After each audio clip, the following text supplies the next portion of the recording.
Good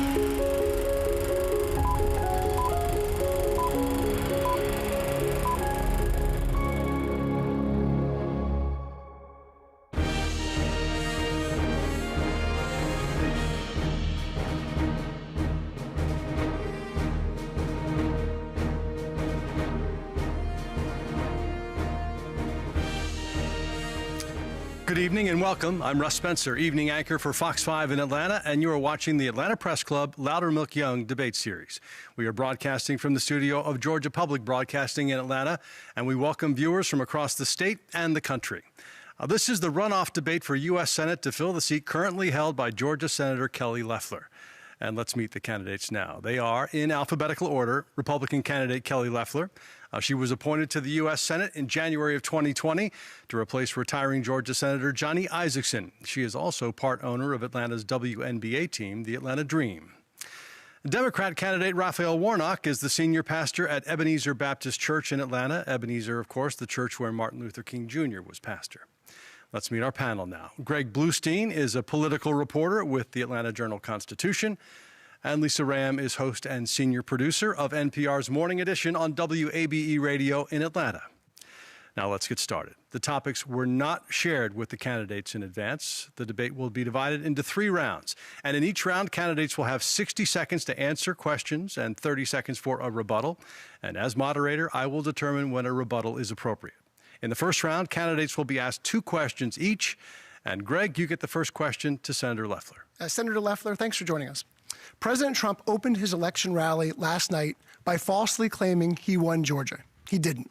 According to certified state election results, he lost the state by about 12,000 votes. Do you stand by his narrative that the election was rigged, and do you support his demand that Governor Kemp to call a special session to seek to overturn those results? Well, first I want to thank the Atlanta Press Club for hosting this important debate.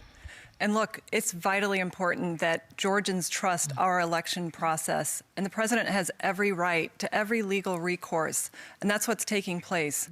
But I've called for investigations, and now there's 250 investigations open here in Georgia. But the president was also clear that Georgians need to come out and vote for David Perdue and myself because of what's at stake in this election. You know, Chuck Schumer said, now we take Georgia, then we change America. We all know what that change would be. They've been very clear. They want to raise taxes on hardworking Georgians. They want to defund the police. They want to open our borders. They want to implement the Green New Deal. I'm fighting for every single Georgian to live the American dream that I was blessed to live. Senator, did you believe the election was rigged? Look, Greg, it's very clear that there were issues in this election. There are 250 investigations open, including an investigation into one of my opponent's organizations, for voter fraud. And we have to make sure that Georgians trust this process because of what's at stake in this election. The promise that Chuck Schumer made was to fundamentally change America, and I'm making sure that we don't go down the road of socialism. Lisa, your turn to ask a question of Reverend Warnock. Dr. Warnock, good evening. Good evening. As a pastor, there are those who are a little uncomfortable with someone switching from the pulpit to the Senate floor in Washington. If elected, how will you navigate the U.S. Constitution's edict separating church and state? Thank you so very much. It's wonderful to be here, and I want to thank everybody who tuned in tonight. I also became aware that Senator Loeffler lost a member of her staff, and I want to extend my condolences to her and also to the family of that young man. Listen, my whole life has been about service. It is why I entered into the ministry, and I am running for the United States Senate as a continuation of that life project. The thing about me running for the Senate is that this gives me an opportunity to work on the issues I've been working on for years. I've been fighting for access to affordable health care. I've been fighting for voting rights. I've been fighting for essential workers, ordinary people, because I know what it's like to be an ordinary person. I grew up in public housing, the first college graduate in my family of 12. I'm number 11. And if it were not for Pell Grants, low-interest student loans, I wouldn't be here. I know the importance of good federal policy. Right. Your goal is to work for fighting families, but what does that translate into beyond affordable housing and health care, as you just mentioned? Well, we got to make sure that we center ordinary people in all of the policy that we do. I grew up with a father and a mother who instilled into me great values. And my dad had a way of saying, get up and put your shoes on. And so he gave me this sense of a work ethic. But if I'm honest, that alone would not put me here on this stage. I mean, here's a kid who grew up in public housing. I'm running for the United States Senate against the wealthiest member of Congress. Only in America is that possible. And I am fighting to make sure that kids like me, whether they're growing up in public housing down in Savannah, Georgia, or rural disaffected communities in North Georgia, that they have access to the American dream that I believe so much in. And I'm concerned that Washington is not focused on ordinary people. You can't tell the difference between Washington back rooms and corporate boardrooms. My opponent represents the worst of that kind of problem. And that's why I'm grateful for this opportunity. I'd like to respond. Please do. Thank you. I was born and raised on a farm. I grew up working in the fields. I waitressed my way through school, and I was the first in my family to graduate from college. I worked hard to live the American dream and became a job creator right here in Georgia. But this type of rhetoric is a distraction from the issues at hand. The Democrats want to fundamentally change America, and the agent of change is my opponent, radical liberal Raphael Warnock, someone that has attacked police from the pulpit, someone that has attacked our military, someone that has agreed to raise taxes on hardworking Georgians as much as $2,000 per family off the bats. That's not what Georgians need to get through this pandemic and get our economy going. I'm fighting for the American dream every day. Okay, Reverend, you're going to have an opportunity to respond to those things because I know Greg is going to get to them. It's his turn to ask you a question. Yeah, I have a question on that same topic. You've been attacked for comments you made from the pulpit about law enforcement and the military, foreign policy, among others. You've also said they're taken out of context, but you made these remarks in a public forum. Why shouldn't Georgians take them at face value? Look, it's clear to me that my opponent is going to work really hard, spending millions of dollars of her own money trying to push a narrative about me because she's clearly decided that she does not have a case to be made for why she should stay in that seat. I have worked my whole life to pull people together. I've been working on criminal justice reform. I've worked alongside law enforcement officers to do that work. Several years ago, I actually brought together the law enforcement officers here in this city, the chief of police, the Black Lives Matter activists, the sitting attorney general, families, parents, all in my church focused on working on these issues that we've seen emerge time and time again.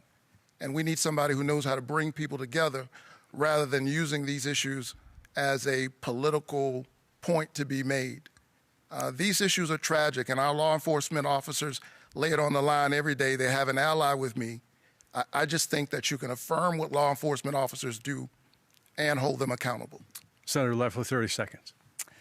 You know, my opponent, radical liberal Raphael Warnock, has called police officers gangsters, thugs, bullies, and a threat to our children. When I gave him the chance to apologize in our first debate, he declined. He's also said that you can't serve God and the military. He's used the Bible to justify these types of attacks and make other divisive statements. What we need is someone who can bring together, that can help us get through this pandemic and rebuild our economy across this country and right here in Georgia. That's what I'm fighting to do. Do you want to put that into context? Sure, I'd love to respond. Listen, this is why I think folks have turned off from politics very often, because people will turn anything into a kind of cynical political argument. I was preaching that day from a very familiar Matthew text that says you can't serve God and mammon. It was a sermon about a moral foundation for everything that we do, and that when you have everything in order, that actually makes you a better soldier. It also makes you a better senator.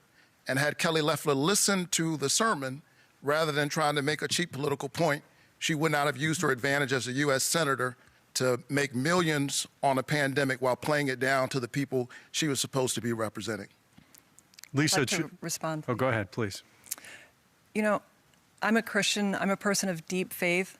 I don't need a lecture from someone who has used the Bible to not only justify attacking our military. That's not in Matthew 6:24. It doesn't say you can't serve the military and God. But he's also used the Bible to justify abortion. I cannot stand by and let Georgians not know who my opponent is, how radical his views are, and how he would fundamentally change our country. He's out of step with Georgia's values. All right. In the second round, you'll get a chance to ask questions of each other. Lisa has one last question here for Senator Loeffler.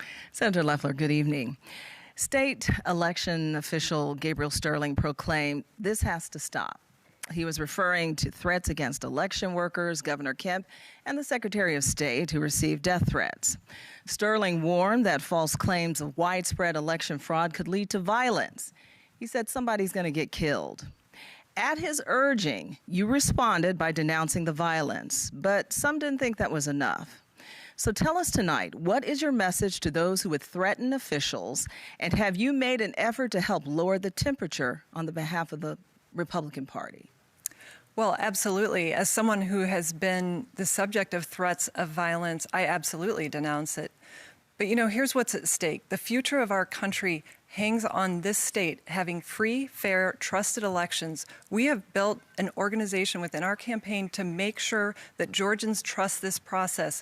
And President Trump has encouraged Georgians to get out and vote because the future of the country is at stake on January 5th.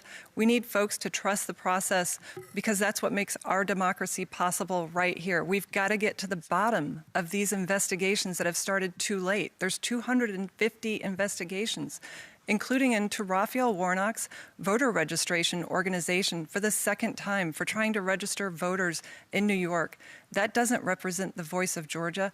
I'm going to fight to make sure that we hold officials accountable for carrying out free, fair, trusted elections that are accurate. Reverend, I want to ask you about this election. Much has been made of President Trump's refusal to concede, but 2 years ago, Stacey Abrams refused to concede the governor's race, saying that there was voter suppression. Do you think there was voter suppression 2 years ago? And do you think this election has been fair?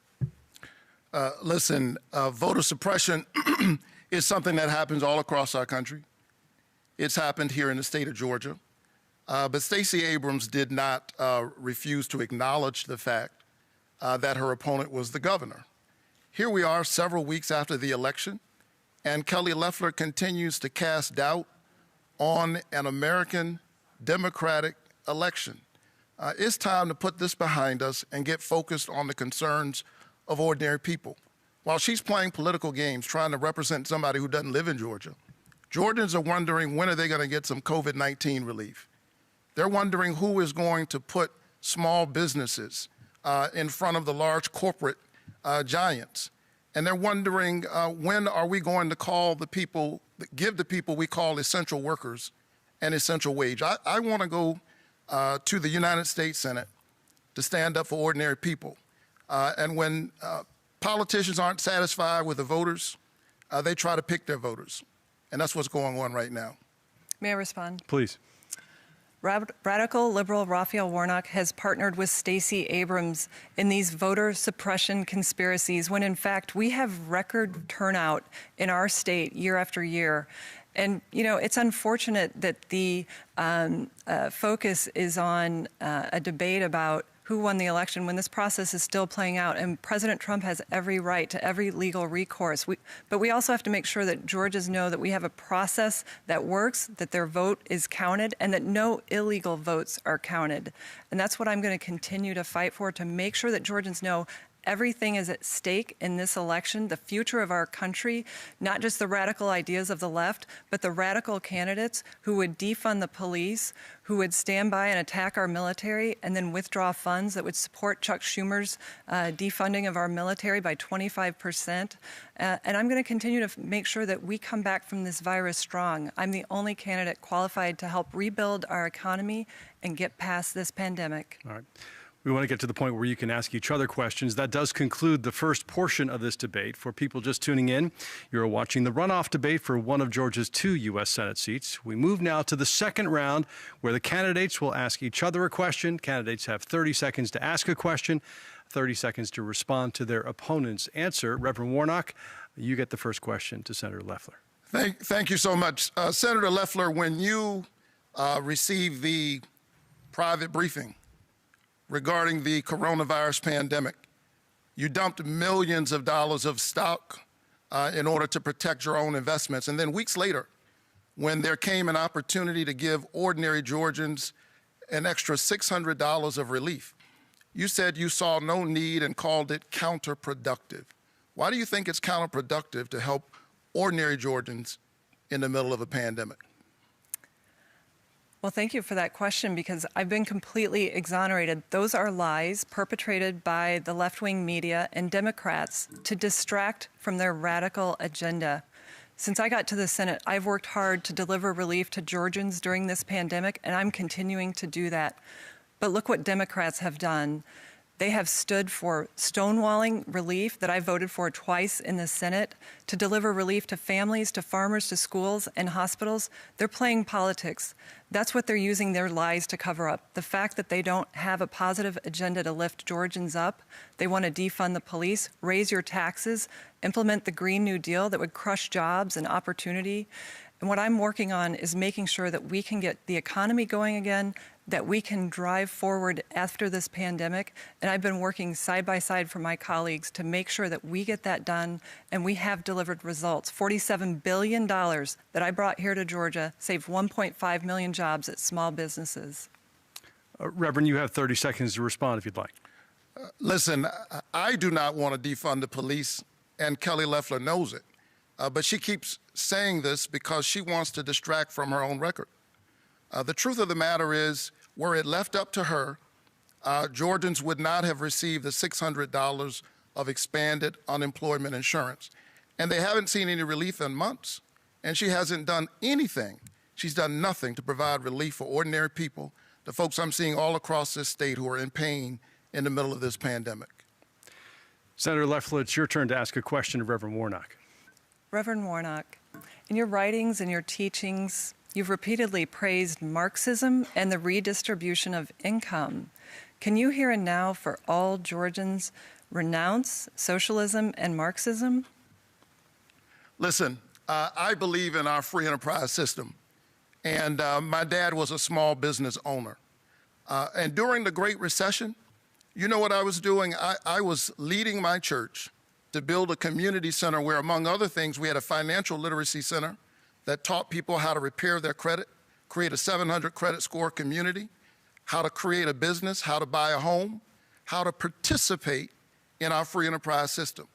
Kelly Loeffler, on the other hand, was teaching the big banks how to hide their investments offshore in the Cayman Islands. This is how she spent her career before she went to the Senate. This is what she's been focused on now that she's in the Senate. She was only there 3 weeks. I'm not sure she was fully unpacked when she started dumping millions of dollars of stock trying to protect herself. And she purchased that seat. It's done well for her. The issue is that the people who sold it to her don't own it. And the people of Georgia are coming back to get their seat. Senator, you have 30 seconds. Well, predictably, you've just heard more lies from radical liberal Raphael Warnock, who wants to distract from his own words, calling police officers gangsters, thugs, bullies, and a threat to our children, saying that you can't serve God and the military, for his attacks on Israel. You know, what I'm focused on is making sure that we continue to deliver relief. I've already delivered relief for 174,000 small businesses, $7 billion for hospitals. And when the government didn't move quickly enough, I purchased PPE out of my own funds, drove it to hospitals. I donated to hospitals, and I donate my salary to charities across Georgia. I'm here working for Georgia. Reverend Warnock, your turn to ask a second question of the senator. Yeah, my question is actually pretty simple. Yes or no, Senator Loeffler, did Donald Trump lose the recent presidential election? You know, President Trump has every right to use every legal recourse available. In our own state, we've seen time and again that we have investigations that need to be completed. In fact, we've run 2 audits, and those audits discovered thousands of ballots across several counties here in Georgia that were not counted. I've called for a signature audit We need to hold folks accountable involved in these investigations to make sure that they move more quickly, because everything's at stake on January 5th for the future of our country.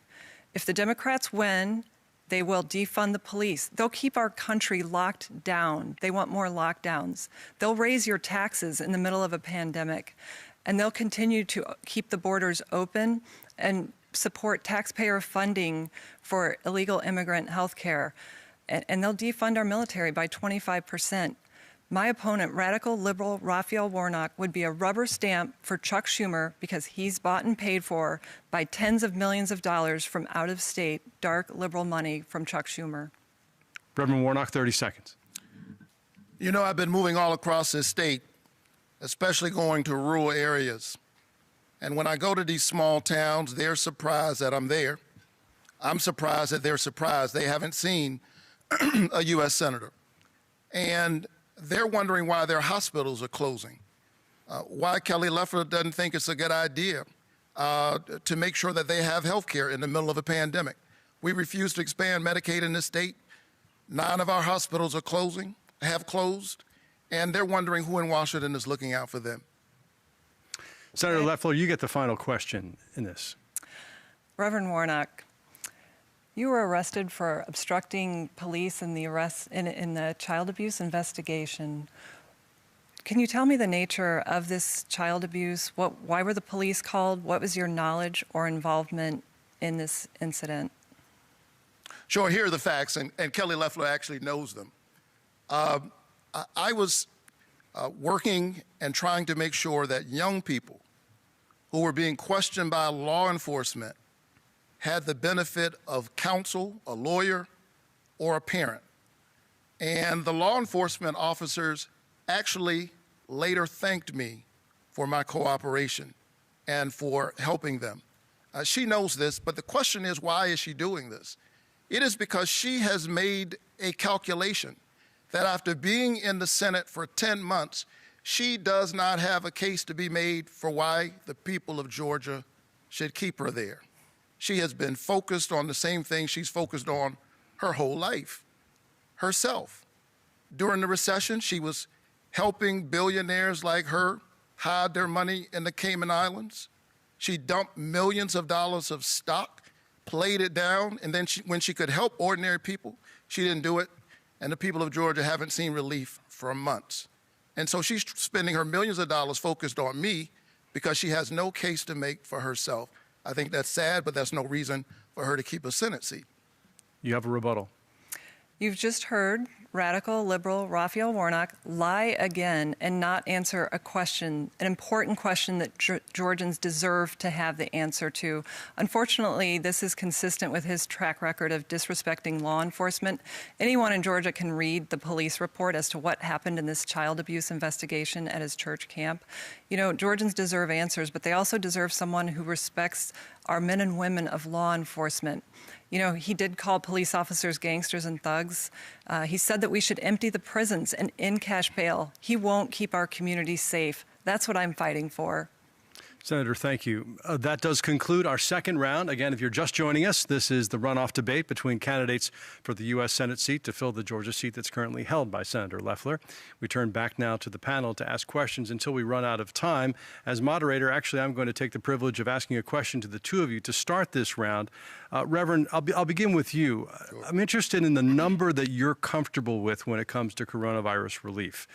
Senate Majority Leader McConnell seems to favor something like $500 billion. The moderates are talking about $908. 2 months ago, the White House suggested $1.8 trillion, and the Democrats wanted more. How much is required by this moment? Well, the problem is for months we haven't seen any relief. And we can talk about the numbers. That would be an important part of the conversation. But when we saw relief, we saw the Shake Shacks of the world and Ruth's Chris and the LA Lakers at the front of the line and small businesses at the back of the line. Our frontline workers, our teachers, our police officers, our health professionals need PPE. Our workers need relief. And we need to begin even now, I think, thinking beyond how we survive this pandemic and begin to think about how we survive on the other end of the pandemic. While we're providing relief, I think it's time for us to start thinking about an infrastructure program here in this country that will repair our roads and our bridges, begin to build green energy and green energy jobs, provide jobs with a livable wage, and position our economy to lead into the future. Can you give me a number? Look, I think that we should at least make sure that whatever we do, workers are at the center of that relief. All right. Senator Loeffler, you're in a position to vote on this very soon, perhaps. Janet Yellen has said the country can afford to borrow this money now to get people through this crisis until we're all vaccinated, and that if we don't spend it now, it's going to cost us more in terms of job destruction. Do you agree with that, and what would your number be? What could you live with?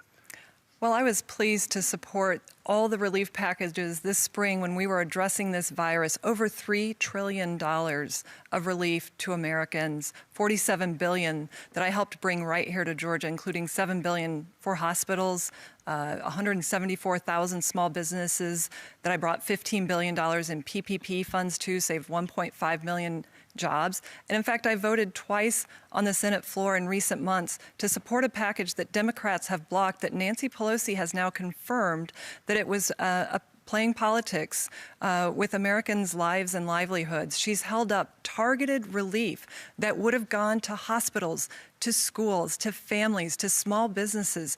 That's what I've been fighting for. That's what the Democrats are holding up.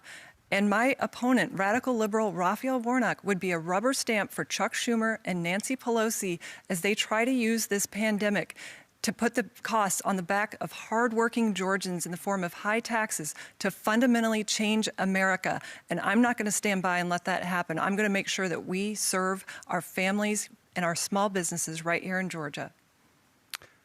Thank you. Lisa, it's your turn to ask a question. Senator Loeffler, you have called yourself the most conservative candidate in the race. You're also the richest U.S. senator with an estimated net worth of more than $500 million. How will you use your wealth and your privilege to improve the life of the average Georgian, the one who makes minimum wage, and more specifically, minorities who feel you have not made an attempt to meet them where they are? Well, first of all, I have been blessed to live the American dream, and that's what I'm fighting for every single day in Washington, because I was born and raised on a farm. I grew up working in the fields. I started filling out a time card when I was 11. I waitressed my way through high school and college, and I was the first in my family to graduate from college. I know what it means to live paycheck to paycheck. I've done it. And I also know I'm blessed to live the American dream, and that's why I'm fighting to protect it. That's why conservative values matter, to uphold the Constitution. Our freedoms are under attack in this country. The religious freedom, the right to life, the Second Amendment. And that's what helps create opportunity for all Georgians to live freely. But my opponent, radical liberal Raphael Warnock, is a socialist. He supports policies that would grow our government, bankrupt hardworking families with high taxes. The cost of the Green New Deal on every Georgian family would be $75,000, and taxes would go up $2,000 per family. That's why I'm focused on helping every single Georgian succeed. Have you reached out to minority communities to hear their issues and what they're thinking and what they're feeling?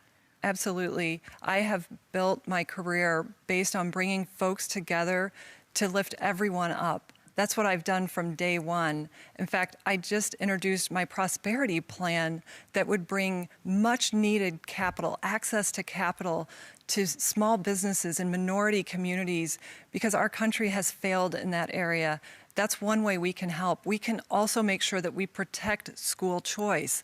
The Democrats would overturn school choice, trapping children, their destiny for education within their zip code.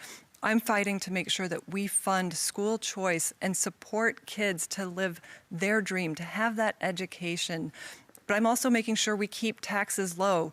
The taxes, the Jobs Act that Raphael Warnock would overturn would raise taxes on single moms making $39,000 with 2 kids. Their taxes would go up 20%. That's not a way to help hardworking families here in Georgia succeed. Greg Bluestein, your turn to ask a question. Yeah, and this next question is for both candidates. We'll start with Reverend. Do you plan to accept a coronavirus vaccine when public health experts declare it to be safe? And if so, how do you plan to persuade the public to take it? Absolutely. When our health professionals tell us that we have a vaccine that works and is effective and safe, I will take it. I will encourage the folks who listen to me, people who are in my church and in the community, to take it. But also I will try to work hard as a senator to make sure that communities that are so often marginalized don't find themselves at the back of the line again, that they have access to the vaccine. So often they find themselves at the back of the line. And I've spent my life standing up, fighting for ordinary people. Kelly Loeffler is trying to misrepresent me because she knows that she has spent the first 10 months, all 10 months of her tenure, thinking about herself. She's the unelected senator of Georgia. She was appointed. The people of Georgia have been disappointed. And they're looking for somebody who will stand up for ordinary people. I've spent my life doing that as a citizen, and I'll do it as a U.S. senator. You have 30 seconds to respond to that before Greg asks this question of you. You know, I have spent every single day working for Georgians. I'm 100% about Georgia. That was my calling to public service. I was blessed to live the American dream, and I want Georgians to live theirs. I was a job creator right here in Georgia. I'm the only person in this race that knows how to help Georgians. I've created jobs. He's never created a job in his life, but yet he's advocated for high taxes that would crush small businesses and families seeking that opportunity. He would take away school choice for kids who want to have that leg up, and he would play politics just as Nancy Pelosi and Chuck Schumer have done, holding up relief for political reasons. And I think that's completely wrong. Greg? Yeah, and a reminder of the question, do you plan to accept the coronavirus vaccine if public health experts say it's safe? And if so, how do you intend to persuade the public to take it? Absolutely. I was with Vice President Pence on Friday at the CDC. I could not be more proud of what we've done this year to deliver relief, but also get cures, vaccines and therapies that are effective. And so I'm going to encourage my fellow Georgians to stay safe, to get that vaccine. And we have a great plan to prioritize those communities who need it most, and we will make sure that that's carried out.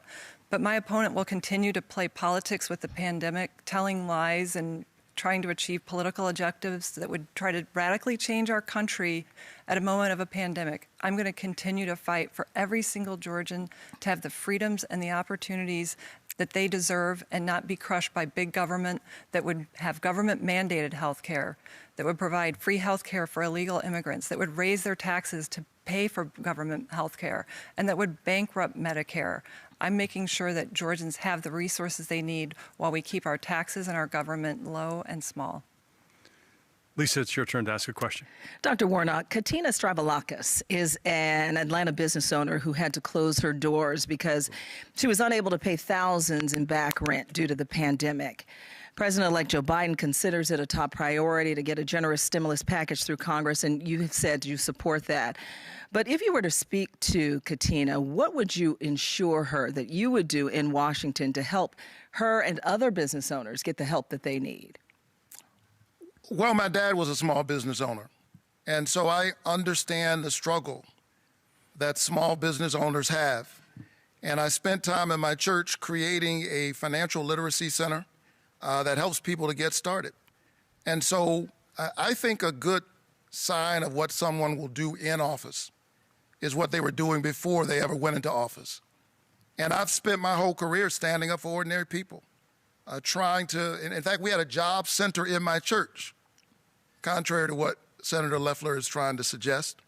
And I have stood up for ordinary workers time and time again.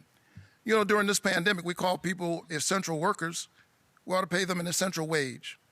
And we ought to provide small business owners like her the assistance and the support that they need. Kelly Loeffler's out of touch. She's thinking about people who are like her. And I'm okay with the fact that she wants to make money. I just think you shouldn't use the people's seat to enrich yourself. You ought to use the people's seat to represent the people. I'd like to respond. Please do. Look, these are more lies from radical liberal Raphael Warnock, someone that has invited Fidel Castro, a murderous dictator, into his own church, someone that has celebrated anti-American, anti-Semite Jeremiah Wright. He has also said that police officers are gangsters and thugs and refused to apologize for it. He said that you can't serve God and the military.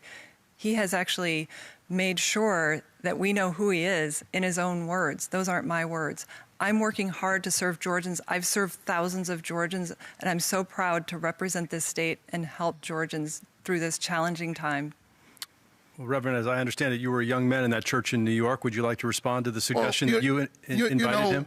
There's a lot at stake right now in the middle of this pandemic, and it's too bad that she's engaged in the politics of distraction and division. I never met him. I never invited him. He has nothing to do with me.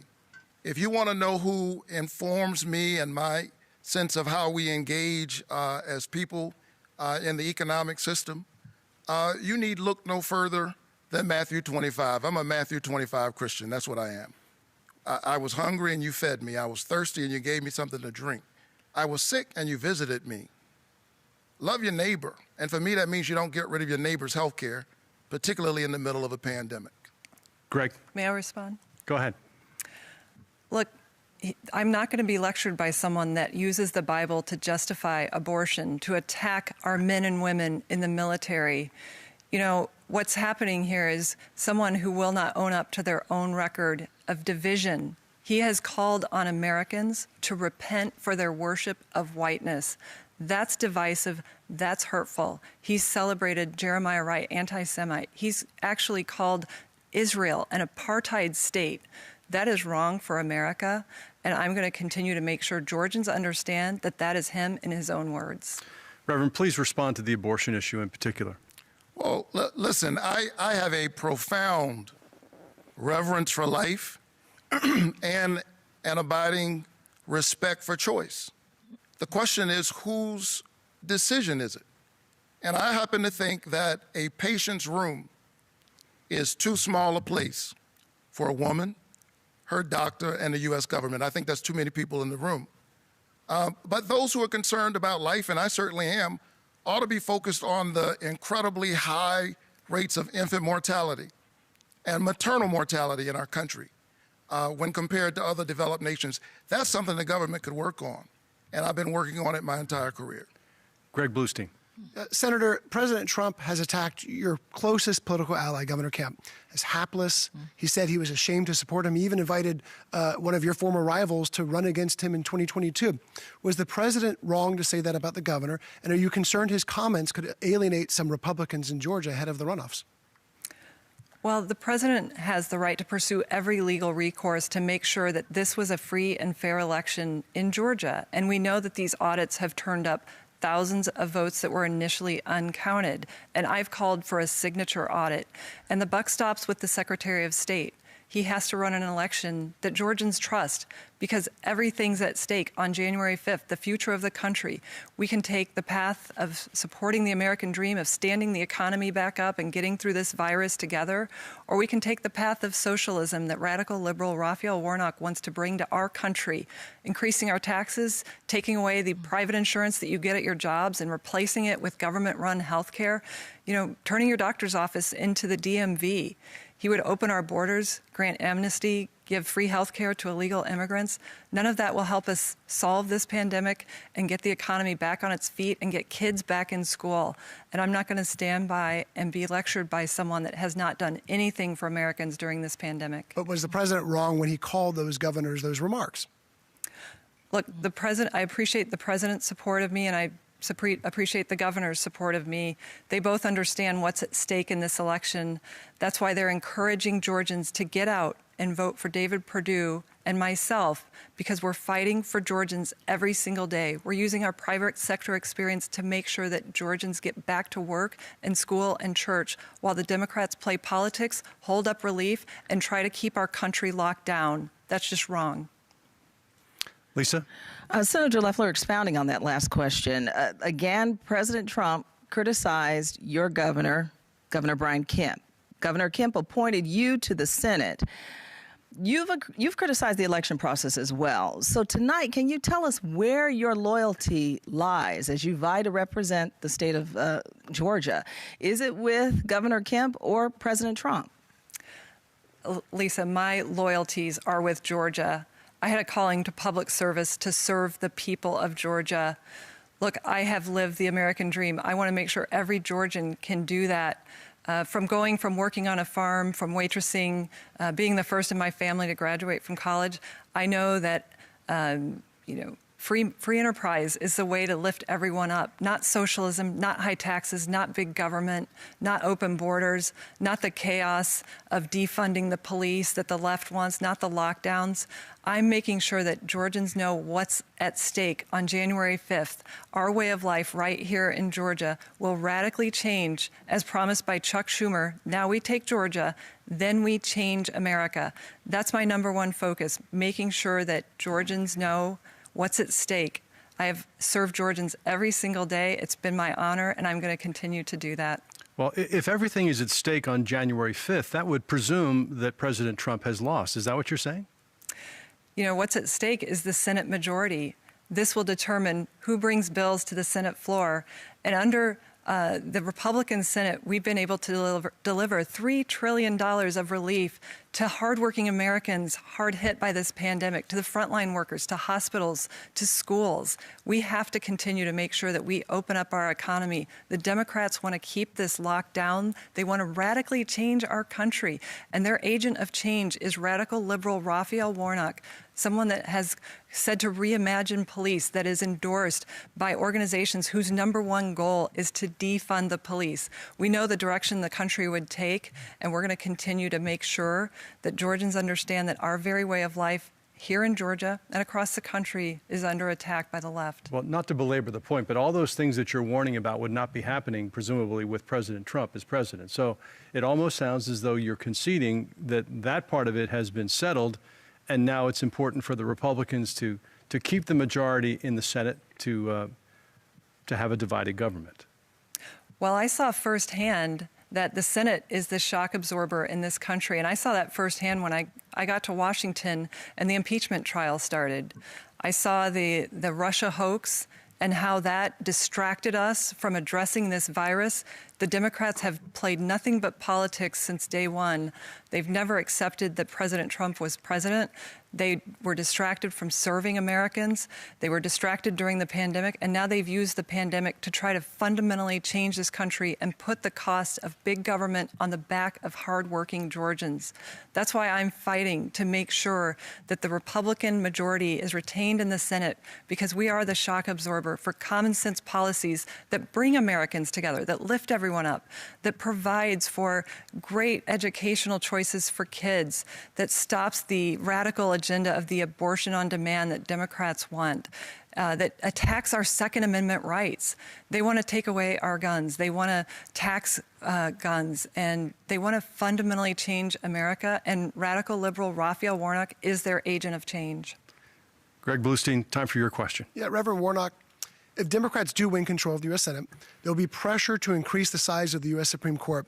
Would you support adding more justices to the Supreme Court to offset President Trump's recent appointments? And do you think there need to be term limits for justices on the bench? I want to point out that Kelly Loeffler actually voted to defund the police. She voted against the COPS program. She was one of only 10 United States senators who did. I don't think we should defund the police, but we certainly do need criminal justice reform. We need to make sure that we have an independent review process when civilians die at the hands of police.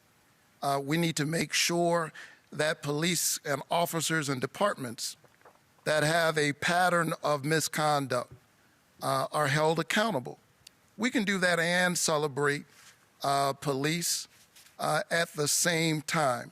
And as I move all across the state, Greg, people aren't asking me about the courts and whether we should expand the courts. I know that's an interesting question for people inside the Beltway to discuss, but they're wondering when in the world are they going to get some COVID-19 relief? They haven't gotten any from Kelly Loeffler in months. And when she had a chance to stand up for ordinary people, she thought $600 was too much. Meanwhile, she was busy dumping millions of dollars of stock, profiting from a pandemic. Who does that? But I'd like it to will respond, impact please. people on the ground. So I am wondering if you can answer the question, do you support expanding the Supreme Court? I'm really not focused on it. And I think that too often the politics in Washington has been about the politicians. I'm a pastor, and so when I think about these issues, I think about the people that I've had to stand with in the critical care units while their loved one was dying or between life and death. And not only are they concerned about the sickness, they're wondering how in the world are they going to pay for it. If Kelly Loeffler has her way, 1.8 million Georgians with pre-existing conditions, that means people with hypertension, people with diabetes, folks who've had a stroke, cancer, people who are recovering from COVID would not be able to get health care. I think that's morally wrong. And it's my faith that actually informs that. She can't explain why she wants to take away people's health care. She knows that that junk health care plan that she rolled out has a loophole in it big enough to drive a Mack truck through. She can't explain that, and so she's trying to misrepresent my record. But the people of Georgia understand. They understand the truth. Senator, 30 seconds, please. Yes. Look, you've just heard radical liberal Raphael Warnock lie about my record. I've never voted to defund the police. In fact, I've voted to support more funding that the Democrats, of course, blocked. But he also is distracting from the fact that he would pack the Supreme Court. That's outrageous. Justice Ginsburg herself said 9 justices is the right number. He would pack the court with radical justices that would legislate from the bench to fundamentally override the Constitution and our laws in this country. And Georgians need to know that is wrong for Georgia and our country. Would you like 30 seconds to respond? Well, I believe in the Constitution. This is the greatest system on the planet. And our country is the only country where my story is even possible. I believe in our norms. I believe in the separation of powers. And I believe in the nonviolent, unchaotic transition of power. Kelly Loeffler ought to stand with the people of Georgia. The 4 greatest words ever spoken in a democracy are the people have spoken. The people have spoken on the presidential election, and they're waiting on their senator to be focused on them, not the person in the White House. Lisa Ram. Senator Loeffler, given all the police violence we've seen against African Americans, consider this. Courtney Owens of Atlanta is worried about her son, her father, and her husband, all African Americans. She fears for their lives daily. You've called the Black Lives Matter movement fascist. You've alienated members of your own basketball team by talking about that stance, or taking that stance, rather. Is that still your view tonight after seeing and hearing how it hits home with so many people personally? And what conversation would you sit down and have with Courtney Owens? Well, the life of every African American is important, and there is no place for racism in this country. But there are organizations whose number one goal is to defund the police. And we know that that hurts minority communities more than anyone, and we have to stand with our men and women of law enforcement, and I will always do that. You know, that's a distraction from the fact that my opponent does not stand with police officers. He's endorsed by organizations whose number one goal is to defund the police. He's called police officers gangsters, thugs, bullies, a threat to our children. He's called for our prisons to be opened up and emptied out. He's called for the abolishment of the cash bail system. Look, he doesn't care about safety and security in any community, and I'm fighting to make sure that we have the resources to keep our communities safe and our police departments well-funded and well-trained.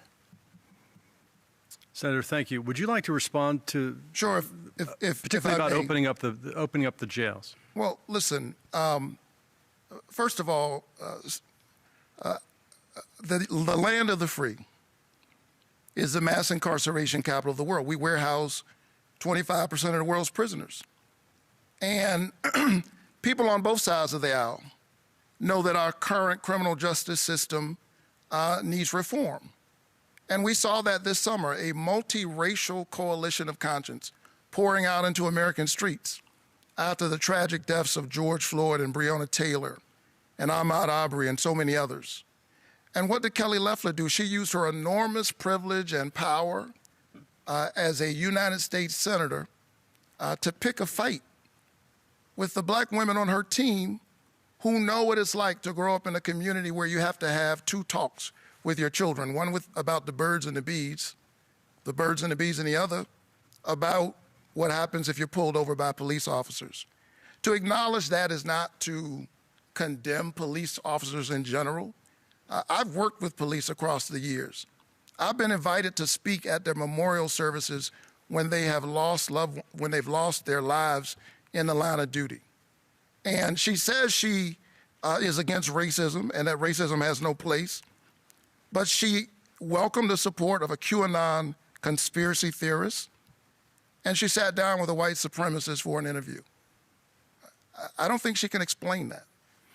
May I respond? Well, let me give you a chance to respond to that, and then we'll have one last question before we get to closing statements, please. Well, that's incredibly sad, these comments that he's made. I mean, first of all, there's not a racist bone in my body. I have worked to bring communities together my entire life. But this is really terrible coming from someone who has divided people continually. He's called on Americans to repent for their worship of whiteness. He's called Israel an apartheid state and said that we should end military assistance. He's compared Israelis defending themselves against Palestinians. He's compared them to birds of prey. And he's celebrated Jeremiah Wright, an anti-American, anti-Semite. That's divisive. Greg Bluestein, one last question. Senator, should members of Congress be barred from trading stocks? Look, what's at stake here in this election is the American dream. That's what's under attack. When they attack me for a lie, a left-wing media lie, conspired with the Democrats by, this is an attack on every single Georgian who gets up every day to work hard to provide a better life for their family, who wants to live the American dream. It's a distraction from the real issues, not the conspiracies in this election. What's at stake is the future of our country, our freedoms to live the American dream, to not be taxed into bankruptcy, to not have to go onto government health care, government-run health care. They want to take away the health care that 180 million Americans rely on through their work. That's why I've introduced a health care plan to make it more affordable, not government-run health care that would bankrupt those that rely on Medicare.